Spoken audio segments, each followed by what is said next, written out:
Welcome to the Cabrera Lab Podcast. Hey. Hello. How are you? Super awesome. I have been thinking a lot about some of the recent stuff, the stuff that's about to come out that people are going to be seeing, like our new book. Oh, I thought you were talking about like government stuff that's about like JFK or something. No, I'm not thinking about that, strangely. I was like the stuff that's coming I'm kind of living in the now. The stuff that's coming out like... From us, from our lab, from our work. Yes. Okay. Right? So we've got this Just push. getting the context. So our conference is May 1st and 2nd. The theme of the conference is Connect the Dots. We have a new book coming out called Connect the Dots. So I was thinking, since they're advertised everywhere, why wouldn't we talk about Connect the Dots? In order to talk about Connect the Dots, I was thinking about it. I mean, when we say connect the dots, we really mean webs of causality, right? Yeah, connect the dots is kind of the general way of saying it, but scientifically, I guess you would call it webs of causality. Yes. Yeah, networks of causality or something. Yes, because problems present themselves in webs of causes. Yep. Well, so before we do that, I can tell you right now, the first objection or thing that people will be thinking about is this idea of root causes. Root causes contrasted with webs of causality. So I know when we work with our students, when we're out and about in the world, a lot of people use the term, well, I'm looking for the root cause of this problem. Yeah. Why is that problematic? And then let's contrast it to what we're talking about in terms of webs. Well, the first thing I would back up from root causes, because root cause is an advancement of what most folks do, what most of the time we do, which is one cause. Okay. Right. So we can start with kind of the one cause thinking, which is you have some effect, some outcome, something, and we look for the one cause. Right? So this is the cause. Single cause. The single cause, yeah. So A leads to B. Single cause or one cause kind of thinking. Then you get at root cause thinking, right? And root cause thinking is you have this effect and you work backwards and you say, well, they sometimes say 6 whys. Yes. The 6 whys Yes. is something people might. So you ask, well, why? And then this is the cause. But okay, why? Right. Well, this is the cause of that. Okay, why? Well, you do that 6 times and you presumably get back to the root cause. And you'll notice that this is very linear in the way that it works, right? And if you think about, just think about the metaphor root. How many roots? You have a tree, and you have a trunk in the ground. How many roots go like that? I love that. Very few. Most root systems go like this. Right. That's how nature works, right? So, and then there's even fungal hyphae that are on. Well, we can talk about that later. But most root systems go like this. So already we're sort of going against the basic structure of nature when we do root cause. Now, root cause is better than one cause. Yes. So root cause thinking is better than single cause thinking because it's a little closer. At least you're kind of... There's a series of things, right? But what we want to do is move to webs of cause, and we want to connect the dots. So webs of cause is going to look like this, right? And it might even look like this, right? Something like... It's not always equal, right? It could be 3 things here, and it could even have feedback in it, and things are feedbacking, and right. Webs of causality is sort of saying, well, there's a bunch of things that are happening, some before others in time, but a lot is happening simultaneously to bring about this outcome or this effect or this thing that we're seeing. And I think the key to what you just said is simultaneously. Yeah. Right? Like these things are happening in a series, but this is simultaneous, meaning all of these conditions are happening in the same time frame and leading to or are involved in. They could be happening in both. It could be simultaneous, meaning these things are happening simultaneously to bring this about, and then these blue things, let's say, this is the next level in time, let's say. So it could be both. It could be happening in time, in sequence, but also simultaneously in sequence. Right, and what I think is the most important thing structurally is that with webs of causality, you're focusing on the interactions between and among all of these things. You're not assuming A to B to C to D linear. It's not linear. Set of. Yeah, a lot of times there's feedback, there's interaction effects, there's simultaneity, there's things happening simultaneously. And the thing to understand about this is, especially when this effect is a big thing, even when it's a little thing like breaking a glass in the kitchen or something, there's a whole web of causes and effects, right? But when this is in particular the big things that we care about, like homelessness or inflation or, any of the big issues that we care about, this has a web of causality, almost certainly. Yes. The bigger the thing, the more it has a web of causality that must be considered. And then there's one other problem here. First, we have to think more like this. We have to think in webs of causality. But when we solve the problem, when we attempt to solve the problem, either through policy or some solution or some action taken, there's a couple things we can do. We can do simultaneous causes, right? We can deal with the causes simultaneously. Yep. Or we can deal with the causes one at a time. And there's a huge problem here, which is when we deal with the causes one at a time, we sometimes, so let's say we deal with this cause first, and we try to affect this thing by dealing with this cause. Yeah. Right? Well, when we do that, we rule this cause out because we don't see the effect that we want. When let's say we try to erase this as a cause, and we go, well, that thing still exists, so it wasn't that thing. Yes. And then we go, okay, let's erase this thing as a cause. Well, this thing rears its head again, the thing that we ruled out, and we go, we didn't see the effect that we wanted, so this isn't the reason. Right.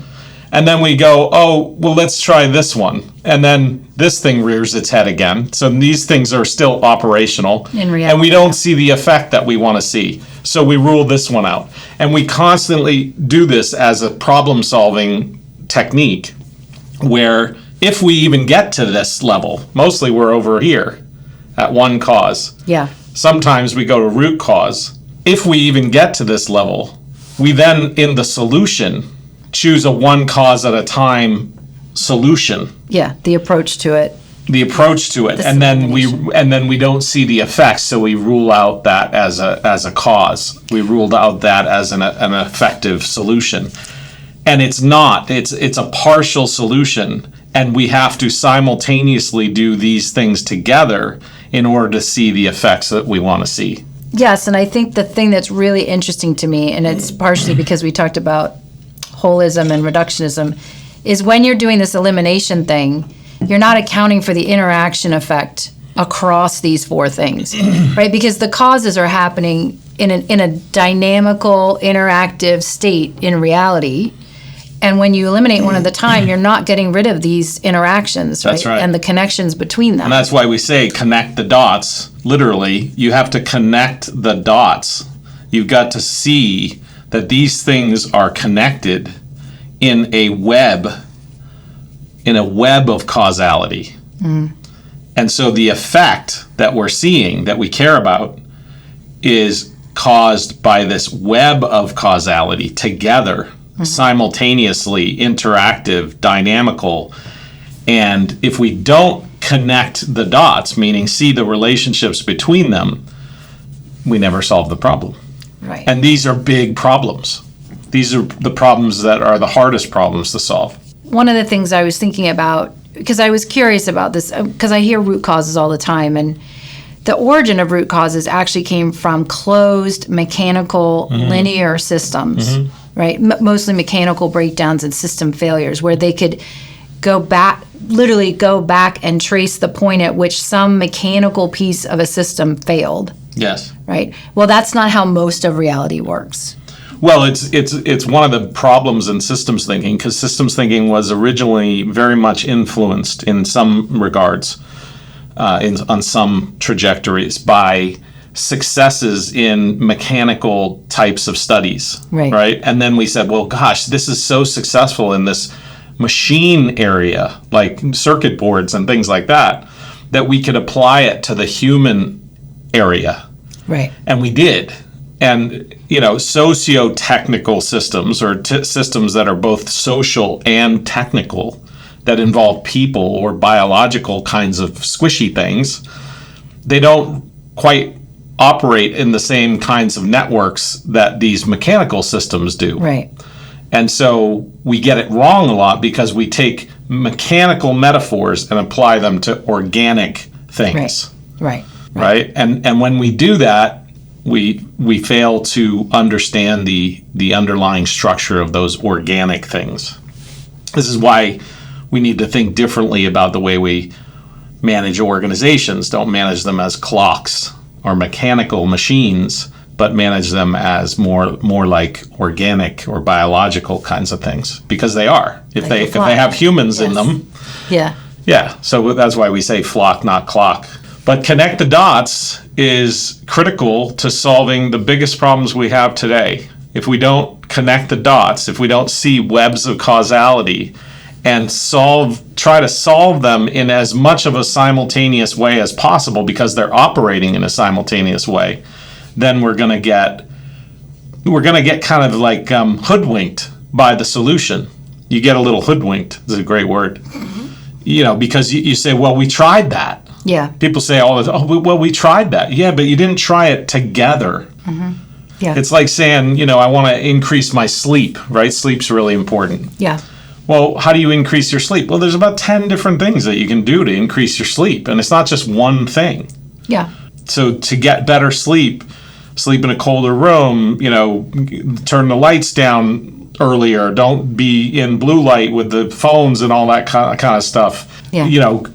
Have a schedule of sleep, have a room that's not like, a room that's kind of designed for sleep, so your brain associates the room. Yeah, they said don't work on your bed, don't do other things in your room other than sleep. So and there's a whole list of things that you can do to get better sleep. So if sleep or lack of sleep is the effect that you're trying to affect, then the thing that you have to do to affect it is simultaneously do a bunch of little things. Yes. And if you do one of those things and it doesn't work, you don't assume, but it's easy to assume, but you shouldn't assume that thing isn't related. Right. Because it's related in a web of causality. Well, I mean, I think it would be helpful. There are a couple of examples that come to my mind as we're talking. One was straight from the work of James Densley in the Violence Project. Remember, our students did a presentation. Amazing. Last year? Last year? Yeah, last year's conference. And his work is excellent. I mean, he has the largest database of information on how to stop mass killings and gun violence. Mass shootings, yeah. And here's what's interesting is if you think about the dialogue in the media and in the public, it's about mental health. Right. That's the root cause. Or it's about gun laws. That's the root cause. Or it's about children being medicated. That's the root cause. So everybody's trying to pick one thing that is the cause of the increase in violence and mass shootings. And this is why perspective circle is so important, right? Because for every one of these causes, there's some group in society that says, well, it's this thing. And this group says, well, it's this thing. And this group says, well, it's this thing, because it works with their political agenda. Right.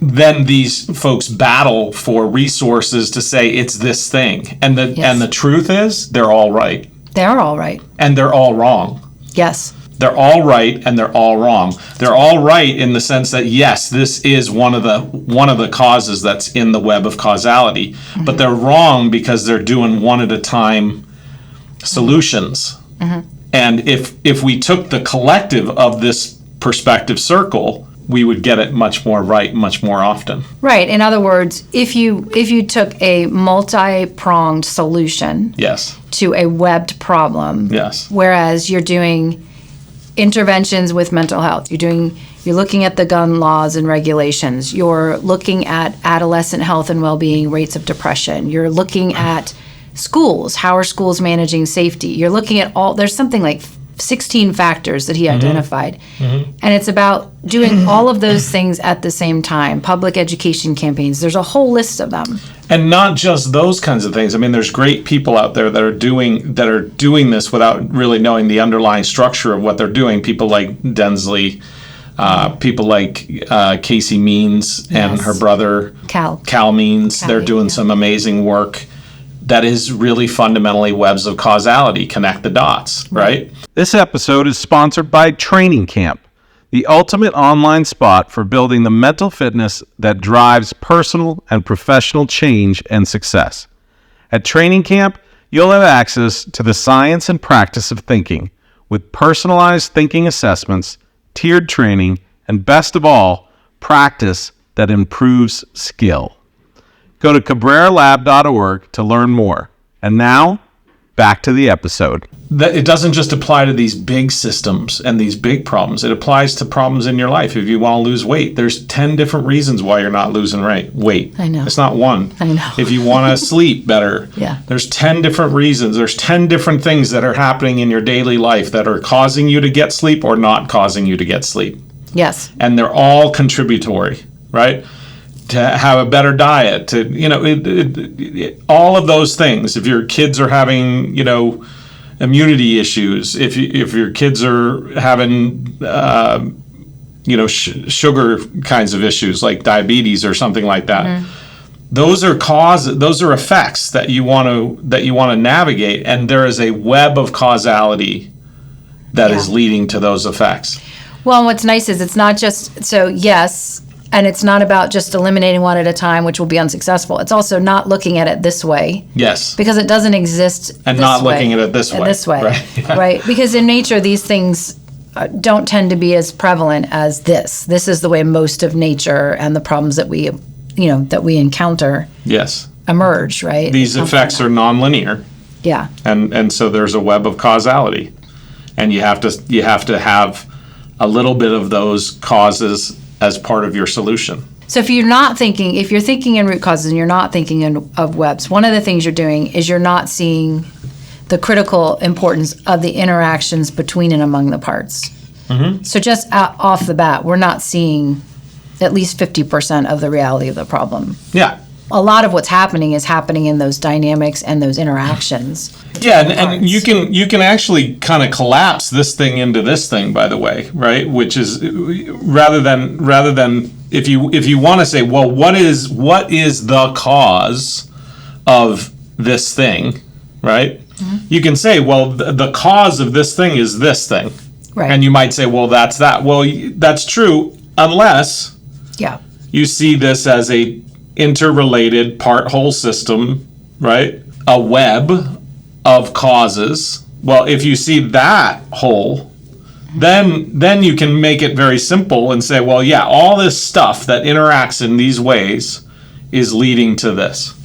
And what's interesting is this is 90%, 95% of the kinds of things we're thinking about. Political polarization, American health, personal health. I want to take it from the big issues, health. But also the little issues that the quote unquote little issues are big issues in people's lives, but individual personal things that you're struggling with, and the biggest things that we're struggling with in society today. Yes.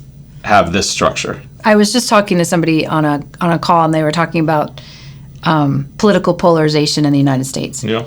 And what's funny to me is when people are talking about that as a topic, and that's actually one of the topics that's going to be presented at the conference, they're immediate to say, oh, it's this, it's the right, or it's the left, or it's social media. Yeah. And they'll try to go, oh, well, it's always this one thing, and they blame it, and they don't think about, well, it's the right and the left and the media and America's dissatisfaction with inflation, and it's like all of these different things that are connected that are happening, like you said, simultaneously. So if you have the urge to say it's one thing, say it's one thing like that. Yeah, say it's a network of things. It's a network of things, which is one thing. It's one network of stuff. It's a web of causality. That it is a web of causality. So it's singular, a singular web of causality is leading to this thing. If it helps you to, I think because a lot of people need that, like, well, what's the cause, right? Okay, well, that's fine. The cause is a web of causality. Yes, but I think also this can help reduce that sense of overwhelm. Yes. That it's too complicated. There's too many parts. There's things I can't think about. If you try to reframe your thinking as there's a node that has lots of different things interacting, and that's what's leading to this.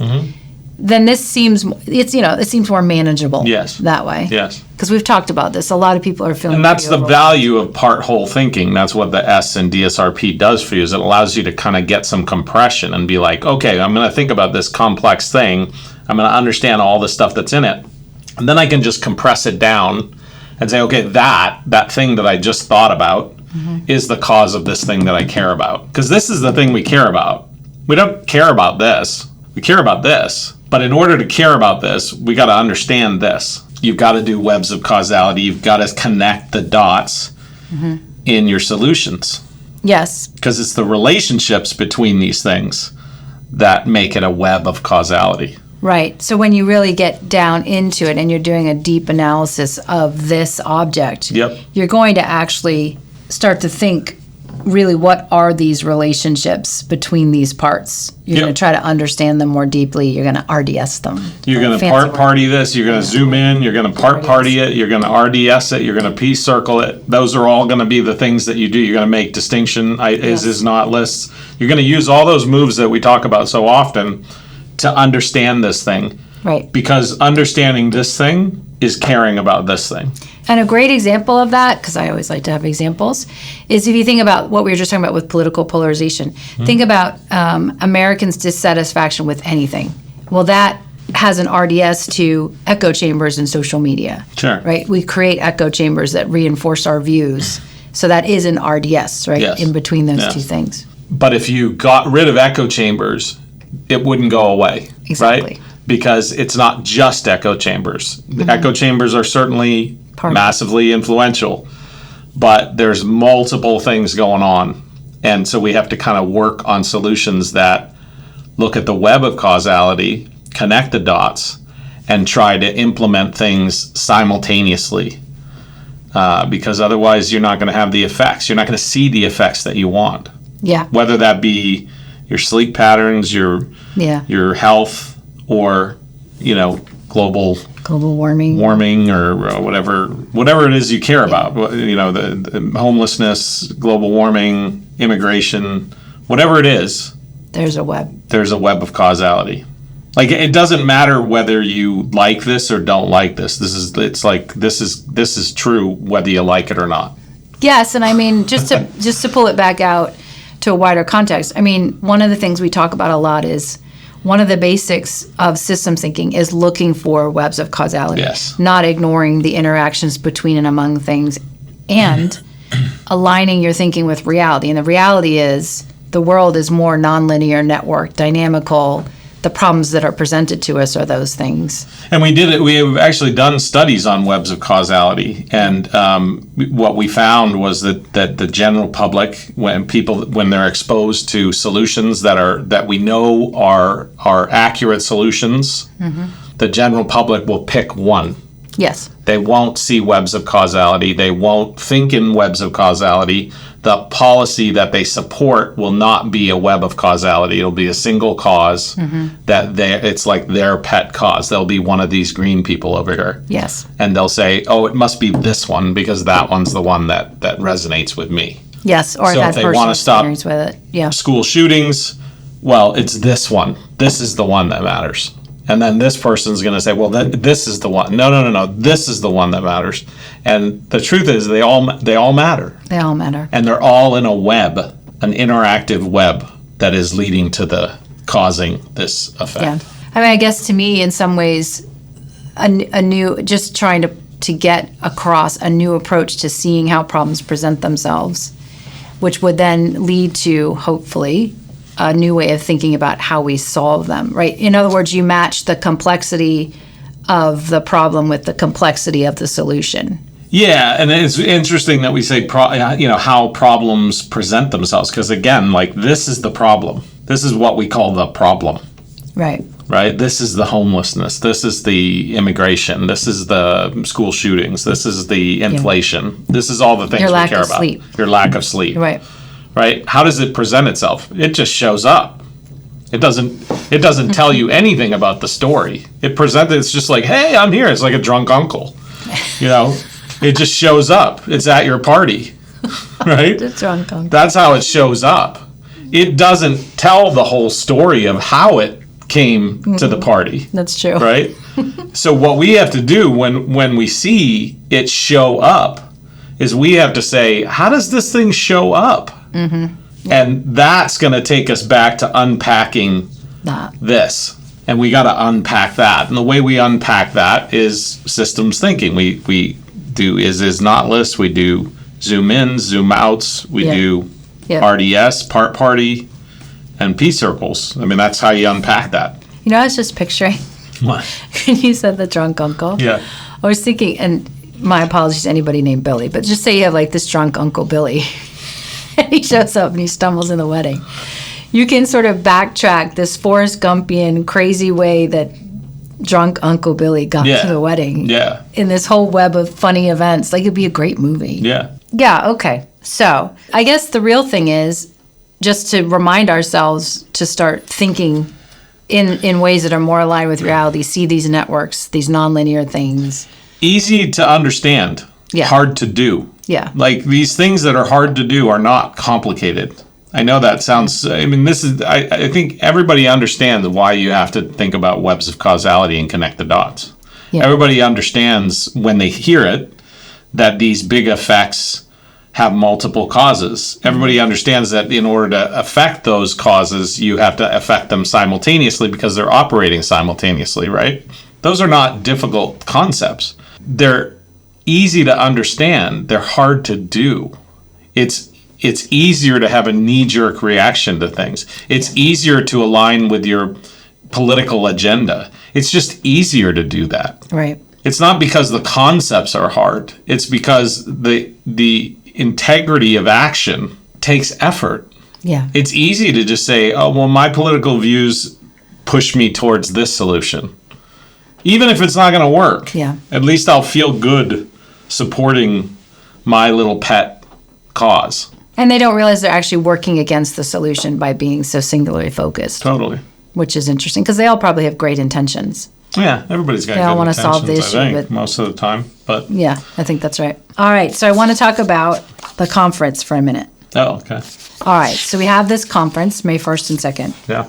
The theme, as we said, is Connect the Dots. We have a great lineup of speakers, but what I want you to know is we have a great lineup of speakers, and all of them, the common thread is that they're going to be looking at webs of causality in a specific domain, interest, or area. Yep. Right? And so there's going to be a lot of really concrete, hard, research-based work around how certain types of big problems present themselves. And these wonderful people have done the work to figure this part out. Using different literature reviews of the research that's out there and what are called systemic literature reviews and meta-analyses. And they're looking at what are those webs of causality for a bunch of different problems: education, health, poverty, political polarization, climate, PTSD, cybersecurity.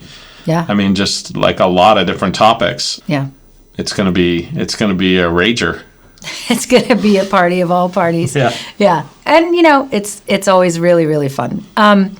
And just as a side note, if people are wondering, well, how do I get started to start seeing these? Think of some individual thing that you're struggling with: my sleep, my nutrition, getting my kids to school on time. Totally. And start to think about all the related parts and pieces that lead to this thing that you think of as, this problem that you're trying to solve. Yeah.